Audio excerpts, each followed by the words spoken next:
Hello, everybody. Welcome back to another episode of Scorebook Stories. We have a lot to discuss, but to kick things off today, I want to send a huge congratulations to Texas for winning the 2025 Women's College World Series in 3 games. Texas Tech absolutely had a unbelievable game 2 to force a game 3, but unfortunately they fell 10-4 in game 3, allowing Texas to win the NCAA tournament. Congratulations to all of those amazing softball players over at Texas.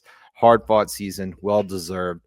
And congrats to Texas Tech. They played their hearts out. They played unbelievable. And the Women's College World Series is always so electric. It was so much fun to watch. And I already can't wait until next year because it's going to be absolutely incredible.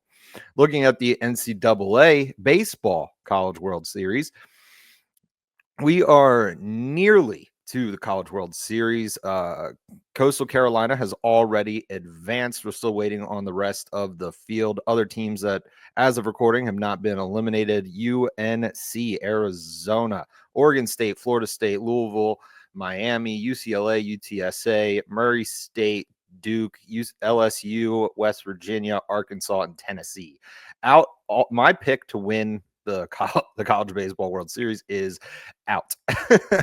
I'm going to go with UTSA probably right now, or LSU. Both of them look really, really good. I like the way they're playing. Their pitchers are unbelievable right now, and I really do enjoy watching some college baseball. But back to softball a little bit. AUSL opening day was this past weekend, and it was awesome. You softball teams in full uniform were just waiting to watch the Talons, Bandits, Vaults, and Blaze do their thing this weekend. It was so cool. Athletes Unlimited Softball League inaugural season officially underway. What a great opening day, though. Seriously, it was obviously historical for a lot of different reasons. History was made all over the field.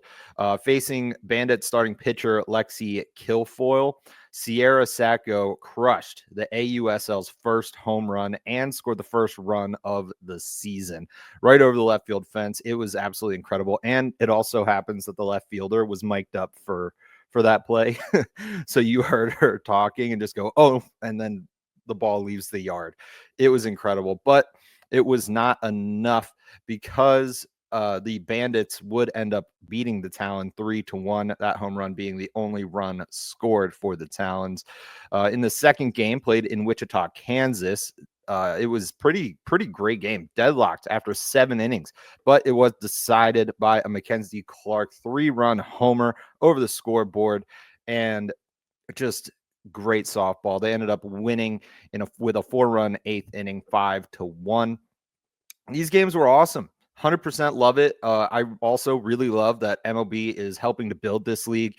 They are helping to put everything forward for this league, and they're doing anything they can, but especially by giving them visibility, because all of these games are on MLB TV for free.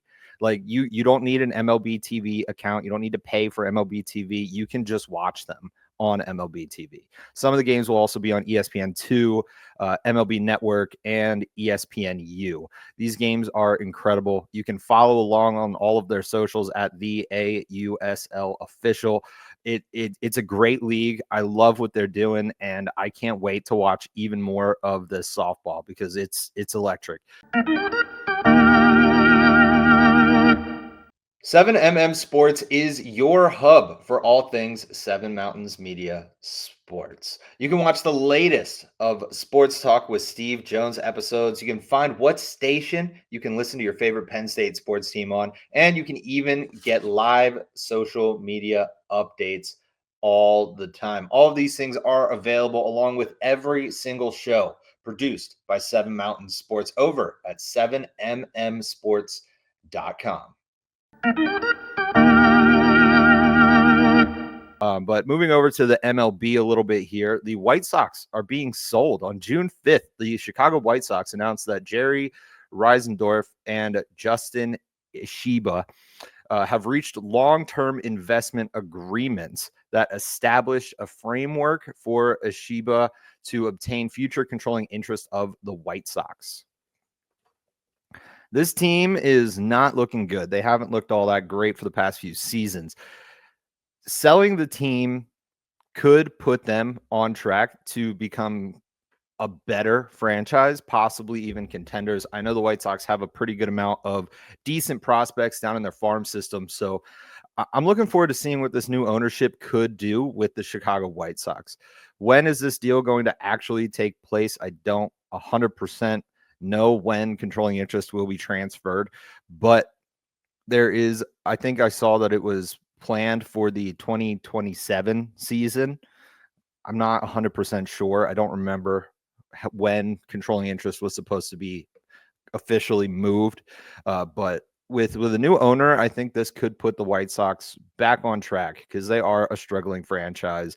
And even though they are struggling, they're starting to win a little bit. The White Sox were 18-40 last week, and they moved up to 22-43. So they are playing better baseball right now. And the Rockies, they even are winning some ball games. They were 9-49 last week, and they've improved to 12-52. Still losing, but they won their first series of the year, and they're starting to play a little bit better baseball. And yes, these two teams are still really struggling. They're not playing good baseball, but they are still professional ball players. And baseball is a really weird sport where some days hits just kind of are popping right off the bat and runs are coming in. And there's just days where you don't win. And there's sometimes streaks like this. Unfortunately, it is happening to the Rockies this year, but they're still professional athletes, and it's baseball. Anybody's going to win on any given day, depending on what goes down. The wind could be blown one way, the wind could be blown a different way, and it's going to change the way this game is played. And that's why I love baseball. And I mean, even thinking about Joey Votto, he did an interview and he said his best day at the plate, he went 0 for 4 because he hit the ball hard, but they were just right at people. That's baseball. That's just kind of what happens. You're gonna win some, you're gonna lose some. But speaking of losing some, the Phillies look absolutely lost right now. The Phillies right now are 1-6 without Bryce Harper in the lineup this season. Harper has hit the 10-day IL June 7th with an arm issue. He was batting 258, 368, and 814 with 34 RBIs and 9 home runs this season. He's a very valuable player to have in the lineup. And without him, the Phillies have been struggling. The other problem that the Phillies have been having is pitching. Jesus Luzardo seemingly disappeared over the past couple weeks here. His last 2 starts have been absolutely terrible. Excluding his last 2 games, he has been consistently going 5+ innings, allowing no more than 3 runs. He's been a very reliable starter for the Phillies. He's been playing really good baseball. But in his last 2 starts, Luzardo has allowed a total of 20 earned runs, 21 hits, 5 walks, 6 Ks through a total of 5.2 innings. That's terrible. I don't know what's going on with Luzardo, but I think it's time for him to maybe skip a start in the pitching rotation and see if he can get a reset. He needs to somehow get out of his head, refocus, and get back on track, because these are kind of pitching performances that will ruin the Phillies season, especially with Bryce Harper not in the lineup. I mean, the Phillies have a lot of good players. They need guys like Bryce Harper going. They need him in the lineup because of his ability to get on base and his ability to hit the ball hard. And they need Luzardo to get back on track. If they want any chance of winning this division, Luzardo needs to fix whatever is going wrong here. It's just, it's unfortunate, and it is a struggle right now for the Philadelphia Phillies. And that it's not making it any easier on them to win this division, because the Mets right now are 41-24. Phillies are 37-27. The Phillies cannot afford to have poor play right now. Following the Phillies is the Nationals at 30 and 34, the Braves at 27 and 36, the Marlins at 24 and 38. It's a division mainly between the Phillies and the Mets. That's it. That's really who is the only options at this point, the way these teams are playing, to win the NL East. If the Phillies can't get back on track, they will not win. End of story. Stay up to date on everything going on in the sports world by heading over to Seven Mountain Sports on Facebook, Seven Mountain Sports on X, on Instagram. We are on all of your favorite platforms, and you do not want to miss out on a single thing going on here at Seven Mountain Sports. Over in the Central in the National League, the Cubs are 40 and 24, followed by the Cardinals, Brewers, Reds, and Pirates. The Cardinals are 36 and 28. The Brewers are 35 and 30. The Reds are 32 and 33, and the Pirates are 25 and 40. Over in the West, next week, I expect the West to look much different than this, if I'm being completely honest. And we're going to talk about that more coming up here in a little bit. The Dodgers are on top at 38 and 24. The Padres are in second, 36 and 27. The Giants are 37 and 28. The Diamondbacks are 31 and 33. The Rockies are 12 and 52. There's a lot coming up for the NL West. But over in the American League, the Yankees are still on top of the AL East at 39 and 24. The Blue Jays are in second now with 35 wins and 29 losses, followed by the Rays, Red Sox, and the Orioles. The Tigers are on top of the AL Central, and it doesn't look like they're going to get caught if they can keep up the way that they're playing right now. They're at 42 and 24. The Twins are 34 and 30, followed by the Guardians, Royals, and the White Sox. Out over in the AL West, the Astros climbed to the top at 36 and 28, followed by Seattle at 32 and 31. The Angels are 30 and 33. The Rangers are 30 and 35, and the A's are 25 and 41. These standings are starting to become a little more solidified at this point in the season. We're starting to get a better idea of who is going to win each division, and right now I'm really on the Cubs to to win the National League Central. I don't know if the Cardinals are going to be able to close the gap, and I kind of have a hunch that the Cardinals are going to end up offloading a lot of players at the deadline. I don't know why they would, especially if they're in playoff contention or if they have a shot of making the playoffs. I am wondering if the Cardinals will be buyers at the deadline, but all season long, all off season long, everyone assumed that the Cardinals were going to be bad, including myself. I did not think that the Cardinals were going to be in second place at this point in the season in the National League Central. I really thought the Cardinals were going to struggle and look to offload a lot of their big name talent for prospects such as Nolan Arenado, Sonny Gray, Contreras. I thought he was going to be traded, especially because they were moving him to first base. I don't know if that's necessarily going to be the case anymore. I think they may try to add a piece or two out in the outfield, or maybe even improve at catcher just to try to get to a point where they can get a wild card spot, because I really don't believe that the Cardinals are going to be able to overtake the Cubs right now. They could. Obviously, we still have a long way to go in this MLB season, but as of today, I think the Cubs are pretty solid as the NL Central champions. Looking at some of the statistical leaders, Aaron Judge still on top with the batting average at 390. He's slumping. He's slumping. He's not slumping at all. He's crushing the ball. He's playing really well. Speaking of playing really well and crushing the ball, is Jacob Wilson at 370. He is unreal. Freddie Freeman is in third, batting 354. Jose Ramirez has a 333. Jeremy Pena and Jonathan Aranda have a 321 batting average. They're all playing unreal baseball right now. Looking at the hits, Aaron Judge and Jacob Wilson both sit at the top, 92 and 91 hits respectively. Then a big drop off to third place with Jeremy Pena at 79. Jose Ramirez comes in at fourth with 77, tied with Trey Turner and Jarren Duran. Home runs, Cal Raleigh is crushing the ball. 26 home runs. I think he's on pace for like 66 home runs right now. Unbelievable. He's playing really well. He's seeing the ball great, and he's hitting the ball really, really hard. Shohei Ohtani is in second with 23. Aaron Judge has 21. Kyle Schwarber has 20. And Corbin Carroll has 18. Bit surprised to see some of the pop from Corbin Carroll, but it is very impressive.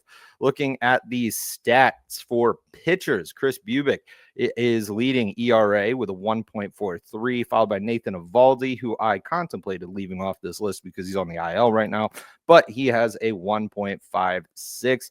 Kodai Senga has a 1.59. Max Fried is in fourth with a 1.78.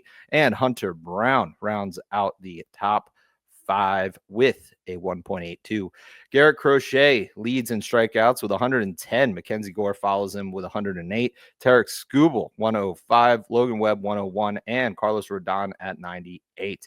Looking at the saves leaders, you have Robert Suarez at 20. Carlos Estevez at 18. Kyle Finnegan also at 18. Josh Hader and Andres Munoz both have 17 saves. Really good pitching this year. I really do enjoy it. But speaking of pitchers, the storied pitcher of the week is going to Jacob deGrom. 2 games started, a .69 ERA this week, 13 innings pitched, 1 earned run, 6 hits, 3 walks, 12 Ks. Unbelievable performances on the mound for Jacob deGrom. Absolutely shut down opposing offenses, let nearly no one get on base, and struck out everyone. Absolutely incredible, truly dominant. Good to see him back in true Jacob deGrom form. And the storied player of the week goes to Jacob Wilson. 6 games played, a .577 batting average. Unreal. 26 at bats, 15 hits, 2 doubles, 1 home run, 5 runs, 6 RBIs, and only 2 strikeouts. Great week for Jacob Wilson. He didn't strike out at all. He played really, really well, and he got on base. That is the most important thing. Getting on base, driving in some runs, absolutely played out of his mind. Huge week for Jacob Wilson. I could not be more impressed from the skill of Jacob Wilson this week. Next week, there are some games to watch. Rays Red Sox for a 3-game set, and then next weekend we're going to get a rematch of the series that is going to end today, Yankees versus the Red Sox. I'm looking forward to that one. It's going to be a good one. I think Yankees Red Sox next weekend